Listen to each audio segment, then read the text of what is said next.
trying to make with that complimentary football? Yeah, and I think just how do we handle adversity, right?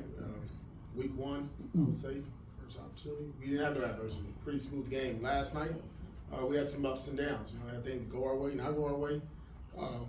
But like we talked about, us sticking together. There's going to be moments where the defense is playing great, and there's moments the defense is not going to play great. And whenever that happens, and I thought the best thing they did when on both occasions, nobody blinked. We actually tapped and loved each other up as they crossed paths, offense and defense. And this is the next play. It's another opportunity for us to be able to bounce back and make a play on defense.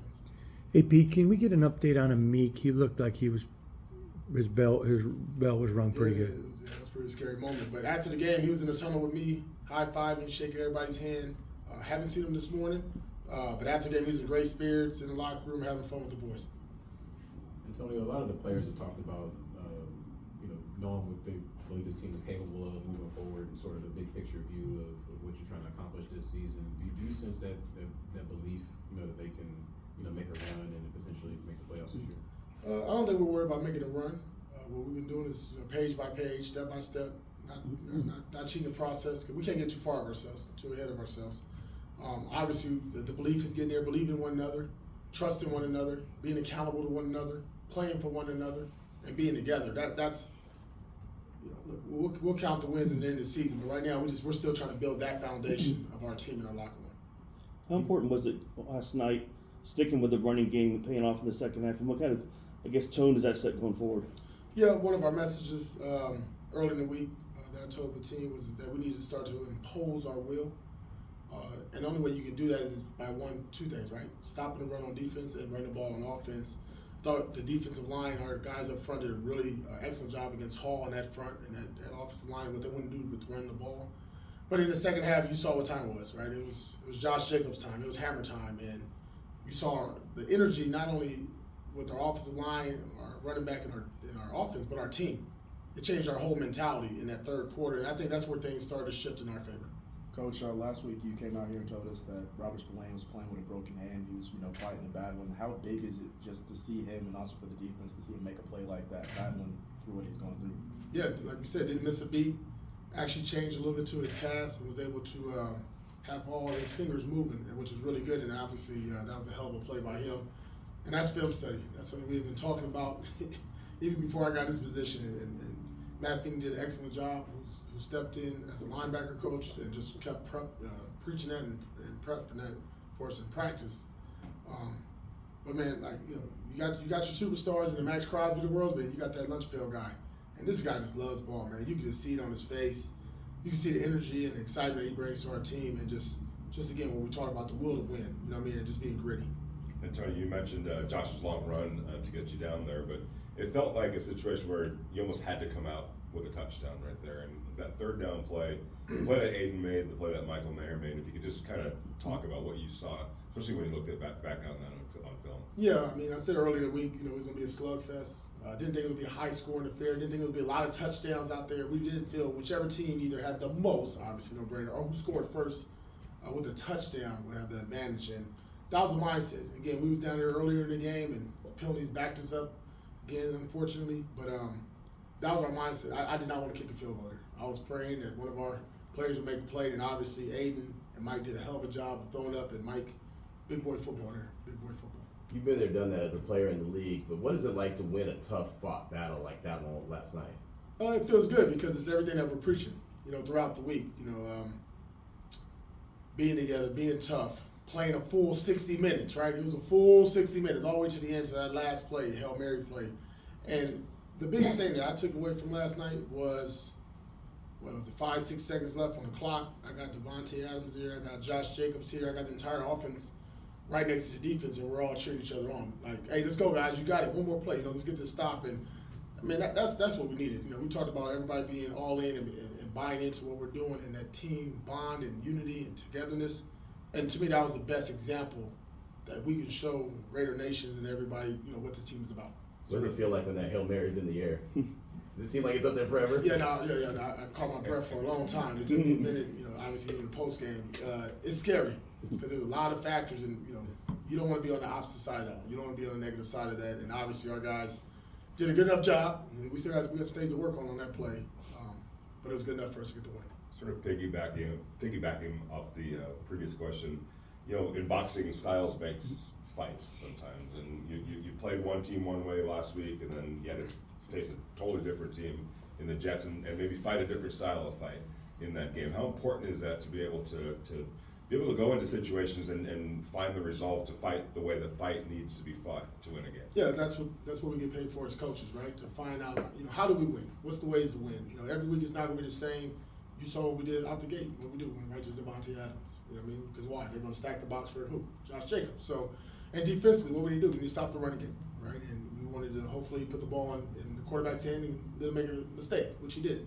So every week, you know, there's a strategy to it, and obviously you want to stick to it. And I think the hardest thing to do and the most difficult thing to do is, even when it's going good or bad, just sticking to the plan. Don't get too cute. Don't get fancy. Keep the game simple. Let's not overthink ourselves. AP, as you watched the film, was there anybody that stood out that maybe from field level you didn't see that you thought played pretty well? There's quite a few, obviously. I'll go first to Robert Spillane. I'm going to start there. In the run game, first and foremost. Mike linebacker against the running back, right? And when you hold that particular individual haul to what, 2.2, 2.3 per carry? Wow, right? That's the front, but I'm going to go to the Mike linebacker. I'm biased here. I think I'll go to our offensive line. You look at Greg, we moved Jermaine from right tackle to left tackle midweek.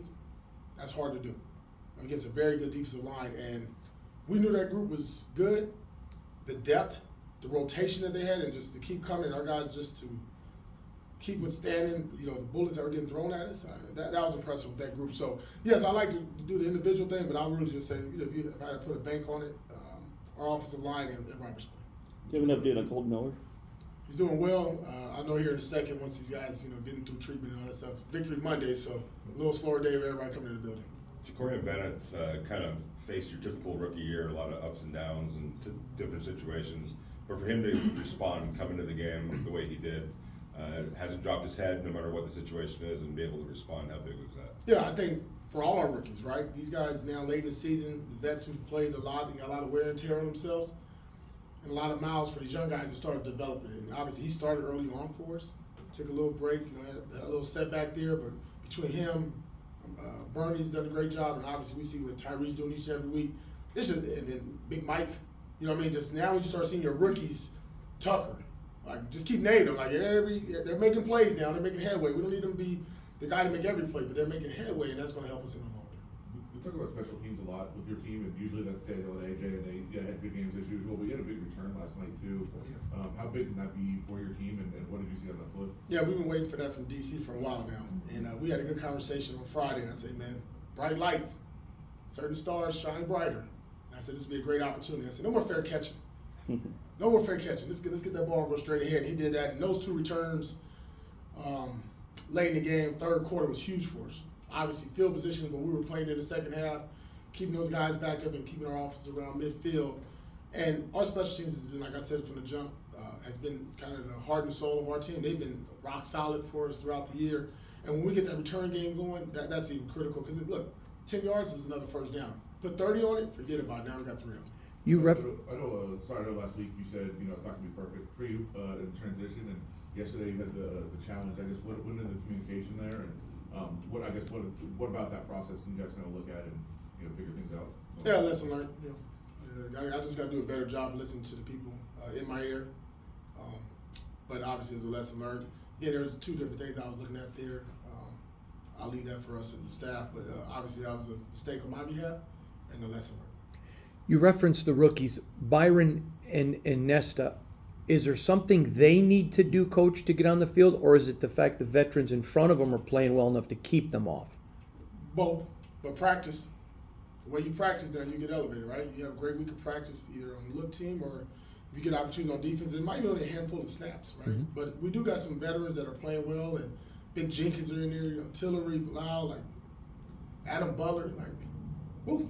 If you're a rookie, you got to bring your A game. It's got to be every day, and they're getting there. You've seen we've kind of sprinkled them in here and there, but as we're on this stretch, we'll do what's best for the team. They understand that. They know their name will be called. Look, Bernie started last week for us, and then this week he took a back seat because Diablo's back, right? So just just be ready, be a pro, just keep studying and be ready when your name's called. Let's go. Coach, how have you felt just in this position so far too, now processing some of the challenges that arise during situational play? Actually, it's been really good for me. Throughout the week, myself and Matt Shelton, that's really what I spend most of my time on, to be honest with you. I'm with the offense. I let PG and those guys do what they do with the defense. I stick my head in there, but the situational end of half, 4 minute, fourth quarter, that's where AP's in the classroom, right? I'm taking my notes. I got my notes on the sideline. We're going through that minutes prior, even a quarter prior to the situation coming up, so I'm aware of what's going on and not surprised by it. Obviously, that's a big factor in the game. I thought again last night I had some good ones and I had some bad ones. We got to learn, no different than the players. So I took accountability for that in front of the group, and I'll get better as we go. You guys all set? All right, thanks, guys. Thanks, AP. Yes, sir.